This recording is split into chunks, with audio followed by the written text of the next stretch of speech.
Assalamu alaikum and welcome back to Liberated Voices. With myself, Hussein Abudar Ali Diakidiz. And myself, Intia Fatima Majid. And today we'll be talking about the Indian election. What is the future for India? With our special guest, Naeem Badiuzzaman.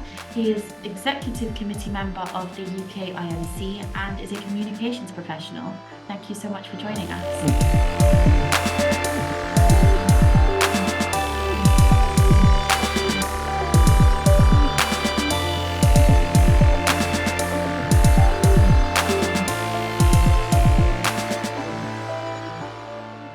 Thank you for having me.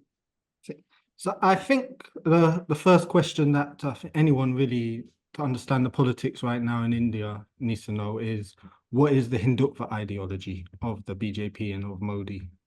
So I think the best way to understand Hindutva, especially if you live in the West, is to start by this is an ideology that was inspired by European fascism. So that's the first thing. And the second thing is it is an ideology of supremacy where it is one group, be it ethnic or religious, will have primacy over every other group in an exceptionally diverse and multi-layered country like India. So that's what actually Hindutva. It's a political ideology, and it more or less legitimizes, justifies, and glorifies nationalism, and in particular Hindu nationalism, and saying that there's a bit of a hegemony in India. And for you to know how this thing actually is cultivated, especially for audiences in the West, I think I'll just take two examples. One is the example of easily, you'd call the person the high priest of Hindutva, was a man by the name of Savarkar. Now, Savarkar was someone who supported Hitler's anti-Jewish policy. He compared Indian Muslims with the Jews of Germany. His supporters now claim that he supported it because he was unaware of the horrors of the Holocaust, but in the 1960s, he actually spoke favorably of Hitler's Nazism against the first Prime Minister of India, Nehru's cowardly democracy. So that is one example of a person who's being adjudged as the most important voter of Hindutva. And secondly, a contemporary example is, well, you've all heard of the Norwegian neo-Nazi Anders Breivik, in his European Declaration of Independence, he just said, our goals are more or less identical. So I'll stop it there. And anybody who's listening in will make up. I mean, we can go around contextualizing, theorizing, bringing nuances and layers. But for me, it's very simple. Inspired by European fascism, the biggest proponent was Veer Savarkar, who interestingly was also famous for being a person who actually, was fighting against the Indian freedom struggle, who wrote mercy petitions to the colonial British government, and who lived on a pension from the British government. So you knew where such an individual's loyalties lie. And it was a bit ironic for them to then be made as the most patriotic Indian, and then the Norwegian neo-Nazi. So that in itself, I did not go to the theory or the scholarly work. For me, this was very clear, and I would imagine anybody sitting in Europe would understand what it can mean. So at the moment, what is the support like for Hindutva? Is it quite large?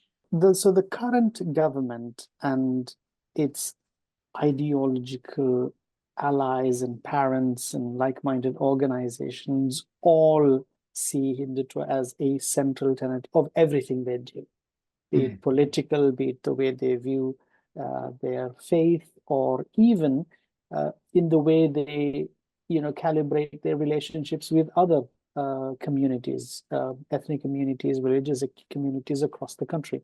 So yes, and it's now this is not to say that it was not part of institutions in the past, but now it's come off as being exceptionally not just vocal, but also dangerously acceptable. And the reason I say dangerously acceptable is because there is a bit of masking as to what it actually represents. The only dent in the popularity, for the want of a better word for Hindutva, was in the aftermath of the assassination of Mahatma Gandhi, who, as you know, was an important figure in the country's freedom struggle. But otherwise, it is a very, I mean, rather than use the word popular, I would rather use the word powerful to explain its influence. In the election that's just come up, we saw a coalition form against the BJP, the Hindu Party of Modi. How do you know how that coalition came about? What it sort of represented? It seemed quite broad ideologically. What do you think of it, and how do you think it came about? Yeah, I mean, if we were to step back for a minute, so more than 500 million, or around 640 million votes were counted in a 6-week long election cycle. And the current government and its alliance, called the National Democratic Alliance, the NDA, has won a majority, but massive. When I say massive, it was a sharp reduction in their seat tally compared to 5 years ago in 2019.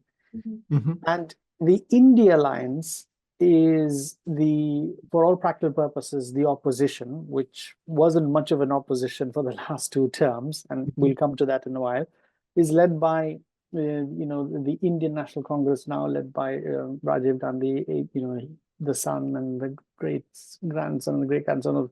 So he comes from a family that is politically very important in the country. So I think when people ask my opinion about the Indian elections, I know I apologize in advance if it comes off a bit wishy-washy, but I think there's a bit of nuance, because a lot of people are celebrating, a lot of people are upset, depending on which side of the camp you are.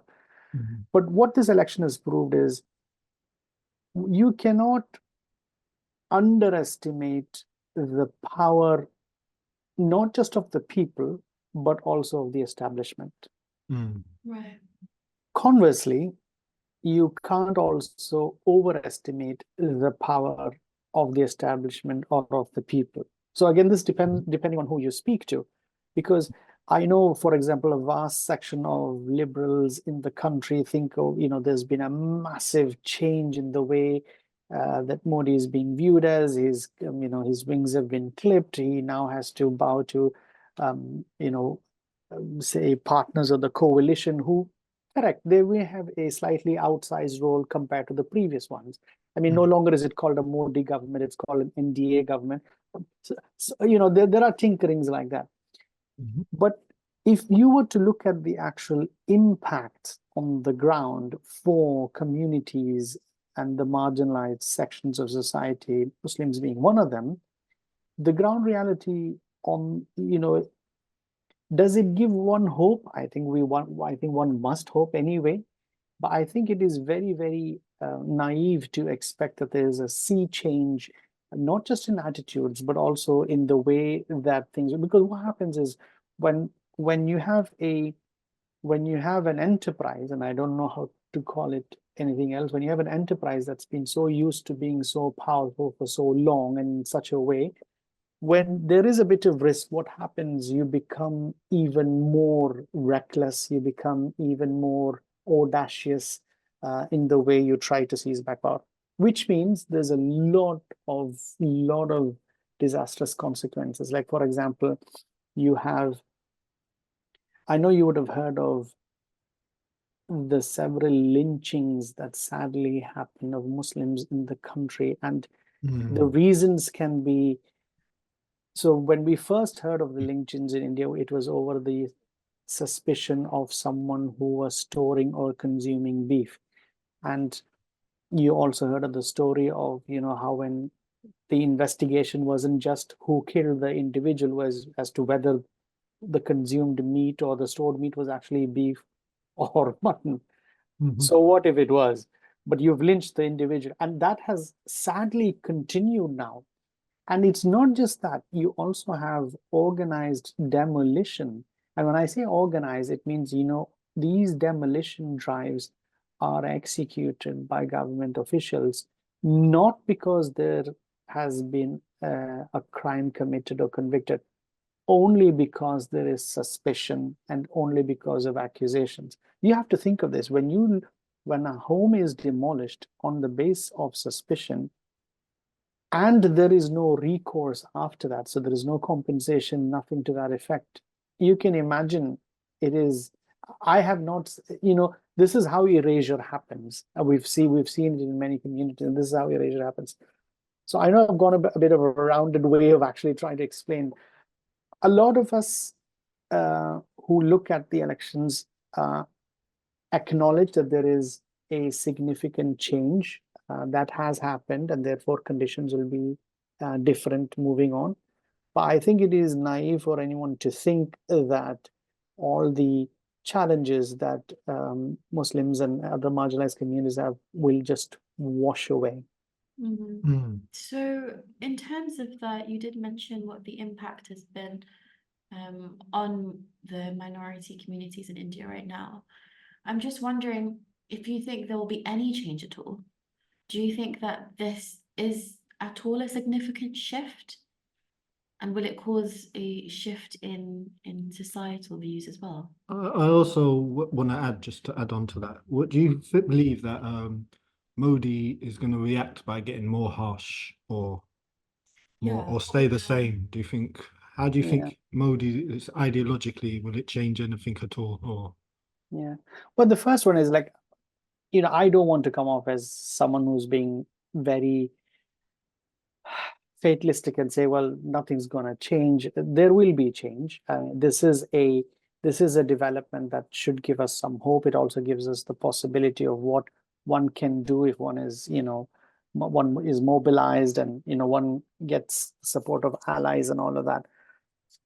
I think the trouble is, and to answer your second question, the way that I can address it is this. The reason why there has been a better than expected showing for those in the opposition was precisely because of the support of those who've been, marginalized before. And these are Muslims, and these are people of the Dalit community and other minorities. However, when the election campaigns happened, or when even things like, I don't know, even campaign speeches where support is acknowledged, Muslims are erased from anything, meaning nobody speaks of them, or nobody even brings up the issues that they face. So when you fight elections, when you fight campaigns and you want to protect communities, you have to be forceful about, fighting for the rights and speaking up for the rights. And the thing is, you have a situation where on the one side, you have right wing who are going to be anti-Muslim anyway. And then you have what one would argue is the liberal or the left thing, where the Muslims are seen as, well, they're there, but it was their suffering, and because of that, their support, that quite a lot of these electoral changes did happen. Or their electoral fortunes. But there is, I think, one thing that the right wing has been successful is they've made speaking up for Muslim issues unnecessary, which is very sad because of, there's been a significant amount of mobilization that's been done in Muslim communities. Quite a lot of laws are now discriminatory. Like, for example, you would have heard of the Citizenship Act, you would have heard of the Refugee Act, where, Muslims are excluded by name, which also makes they're trying to erase us as being part of the society. It is not just laws, even the future. For example, you would have, everybody knows about the illegal demolition of Babri Masjid. Now you've got school textbooks that have removed the word Babri Masjid and is referred to as a 3-dome structure. Rights are now not being spoken about, and the people in charge are saying, well, we want to create positive citizens and not violent, depressed individuals. Let the students, Right. understand what happened and why it happened. Not when they grow up, and this hue and cry about this change is irrelevant. That's their position. So it is a very systemic effort to erase, and deprive us of our agency, to push to irrelevance, and to marginalize and ghettoize. And these are, in all effects, physically, meaning, you get them out. For example, you have societies that don't allow. This is an example where governments would have allotted government employees houses in societies for, let's say, a Muslim individual, and this individual is banned or is not allowed to take up residence just because the housing community gets in together and says they will. So all these sorts of efforts are actually marginalizing is sadly, not uncommon. So obviously Modi isn't the only person that sort of has influence over the decisions that are taken by the government at this point. Yeah. But are we going to, in your opinion, see any practical differences in his behavior and the legislation he pushes forward? So when you look at the issue of right-wing sectarianism, Modi isn't what activists are fighting for. It is what he manifests and what he represents. So let's be this. So this is not down to an individual. So I think that's something that we'll need to be clear about. Definitely. As far as what will be the change that comes forward is the allied partner, the other parties in the alliance have a bigger say than they had compared to last year. Sure. So that's one change. So that hasn't that was not the case last year, which also means quite a lot of the rhetoric that was useful in the past, which was to demonize Muslims and all, may not necessarily gain any real favors moving forward. And the conversation will be on economics, which, apparently is being touted as this great reformer and, who's very pro-business. Although if you objectively look at indices, you'll find out how that story isn't true either. I mean, his first act as he appeared on the national scene was, I don't know if you're aware of a lawyer. It was not law, it was demonetization, or taking away currency from circulation to fight against black money. The fact that it has spectacularly failed is that they don't want to talk about it because it spectacularly failed, and people went through a lot of hell. So yes, there will be some change in rhetoric. There will be some effort to at least be seen as, not focused on demonizing a particular community, because there is so much that people can get out of it, because you, at the end of it all, you also need to lead a life, and if life is not getting any better, then you realize, and then they'll start pinning down. So that's one very important thing, which is actually rhetoric will move. The second one is the way that the world outside also views Modi, and also they'll be a lot more guarded and nuanced in one. I don't want to call it a hype, because that would take away the exceptional work done by ordinary Indians and ordinary Indians outside the world in actually creating the brand of the country, on which they have ridden and have actually exploited. But the world outside will also see the country and the people at the helm very differently now, and they'll be a lot more guarded in their brilliance and their enthusiasm, is what I think will happen. Yes, we are hopeful that there will be changes for the minority communities, because eventually, as citizens, as people who have skin in the game, we are committed to making a positive change in the country. And if these developments can actually prove that things can change, if we can make it happen. One of the things that we've heard recently, and I've looked a bit into India and the Hindutva. And obviously, I work for the Islamic Human Rights Commission, so we look at certain different countries at different times. And I noticed certain similarities between the rise of Islamophobia in Myanmar against the Rohingya, like the boycotts, the priests getting involved and everything, and what's happening in India. Do you think India is on the verge of genocide, or was going on the verge to genocide, or how likely do you think, or realistic do you believe that is? So let's look at 2 points. And one point is there have been studies that document hate crimes. And 90% of religious hate crimes in India in the last decade have occurred since Modi came to power. So that sets the scene. And as far as the question around genocide, let me come at it from the perspective of an example that will be quite familiar to the audiences here. So you're aware of, Haaretz, the Israeli newspaper,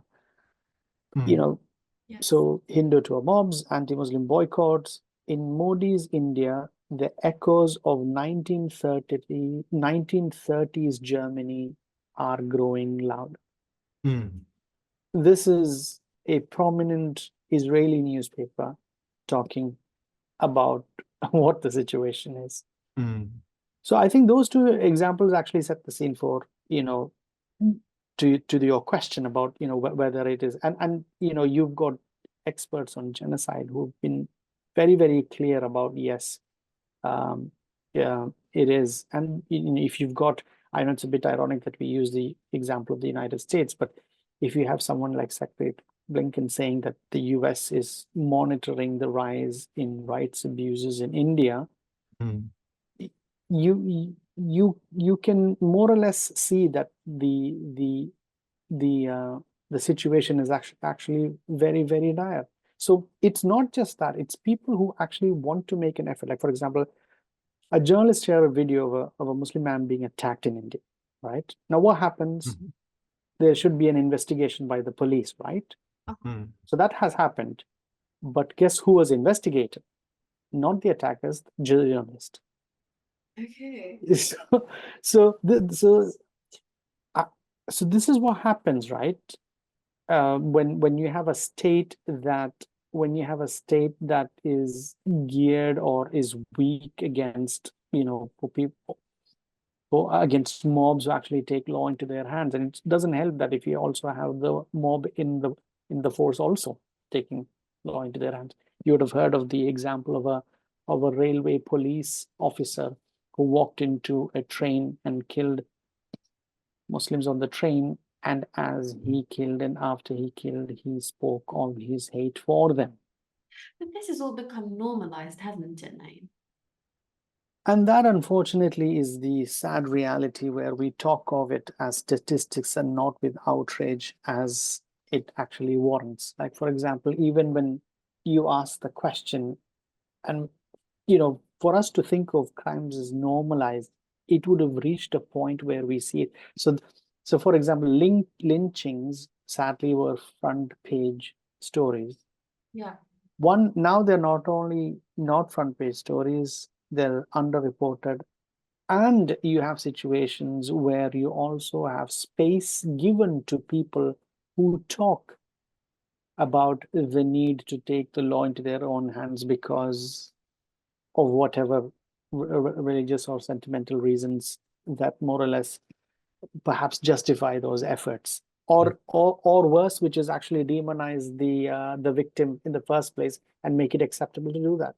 I'm just wondering, so the way you're describing it does sound like it is on the edge of genocide, or if not, if it's, if not already potentially being the beginning of genocide. And I wonder, is that because genocide doesn't just include killing off a certain, a certain group of people, but it's about erasing them from history, right? So do you see that that's happening to other minorities in India as well? Or is it mainly just the Muslim community?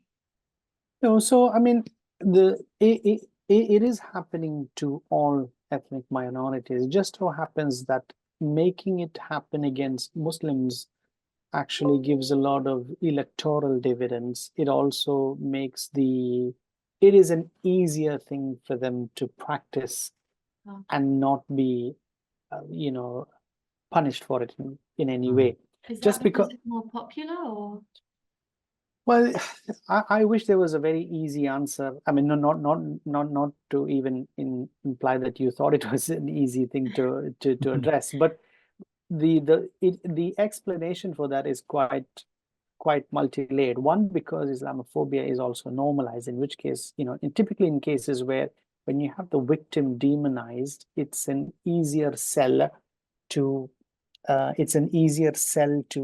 inflict, either violent harm or sustained harm, or demonize them and get away with it. Because when you have civil society not so very offended or outraged, or at least when the state apparatus is not as responsive as you think it should be, then it becomes easier to do that. And when you have actual campaigns, and be it political campaigns riding on purely on demonization, it becomes difficult. So, for example, something that we've seen, sadly, very, very common is at the time of festivals, and be it any festival, even if it's a Muslim festival or if it's a Hindu festival, at the time of festivals, you attack places of worship, you humiliate places of worship, you put music offensive, and there is a genre of music called Hindutva pop, which is actually, techno music with exceptionally offensive lyrics that not only perpetuate tropes but also degrade and dehumanize women, which is another favorite project, because you had, I don't know, online auctions of Muslim women becoming a popular thing. And apparently when the man was caught, you see there was a bit of a benevolent, he's a young boy, he's so when you have background like that. So when people ask me, is it on its way to genocide? I wish I could say either yes or no emphatically and say, there's a map there and it's on. Why it's difficult is there is a bit of a release of a pressure cooker with these announcements and all. But I think what I worry for is people being complacent, particularly liberals, for a wide variety of reasons. Well, we've done our job, now everything's back to good. We've halted the onslaught or whatever, but it hasn't changed. And it also doesn't help that sometimes I don't want to say, I cannot speak and emphatically say that it is always deliberate, but I've also noticed sometimes liberals also think that they can speak on behalf of the community and also they end up taking the wrong side. My example, and the reason why I say my favorite example is just because it's so layered. You would have heard of the hijab ban in some colleges in India. And when that happened, they asked, and when I say they, I'm thinking of, liberal civil society activists and journalists asked young girls, do you plan on choosing religion or education? And I was thinking, what absolute idiots, right? So this is Muslim women studying in colleges, pursuing their education and dreams, and doing really well academically, being blocked by men from attending. So who's blocking what? And then the farce was actually, political parties and youth groups actually instigating other students who would have been their friends, been their classmates, to protest against that. So it was very bizarre. And then you had liberals talk about, they need to free themselves from the hijab, and so they spoke of women who were studying, who were doing really well, as following their faith because of outside influence, when in fact they were denied the right to study only because they were Muslims and nothing else. So yeah, so I mean, so I know I wish it was a yes or no thing, but the reason I am worried about saying yes or no to a question like that is because it is a very nuanced thing, and people have to see that like that. We are hopeful. We are optimistic in the possibility of change coming back. We don't want to be complacent. It is hard work. We are not naive. We understand the challenges that are there. If you have killings continue as they are, and if you have lack of accountability, then you'll need to ask the question, well, if all this has happened electorally, then should we actually be celebrating? Should we actually think everything's over? I mean, at what point is outrage enough for things to change? You would have heard of the example of Bilkis Banu, who was gang raped, whose baby was killed after being raped, and the convicted rapists, after an exceptionally long, difficult trial for her family, where they were smeared and jeered.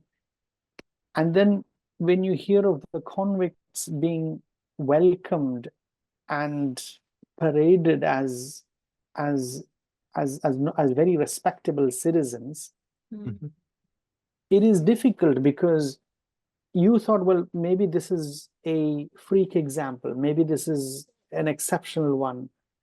You had the state government actually be one of the movers in the release of those convicts. So if things like that still continue, and who can forget the scores and scores of incarcerations that happen in jails, where you have these terrorism laws, which I know a lot of people in the West are familiar with, where you are jailed without any possibility of trial, where the process is the punishment. So you've actually jailed people, and these are young people, bright people, people who are making a name for themselves, who are breadwinners, who have been languishing in jail for years and years without any prospect of actually being ever free. And you know what happens? When they are jailed, you have everybody condemning them. But once they're freed after 20 years, because it was false accusation, witness tampering, or because of lack of evidence, there is no compensation for them. They lose out 20 years.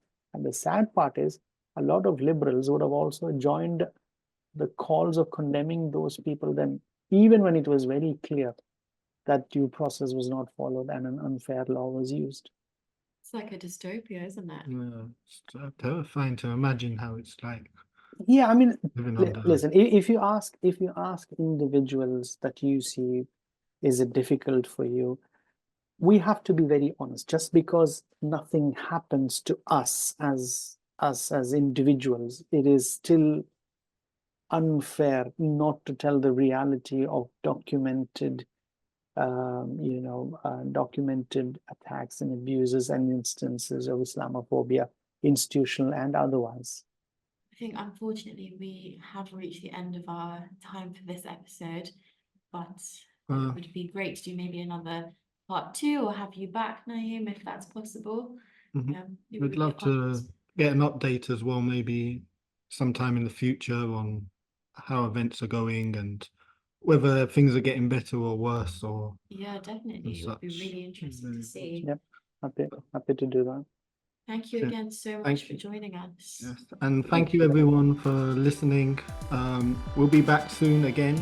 We'll be talking about South Africa next, so hopefully see you then, inshallah. Stay tuned. Assalamu alaikum.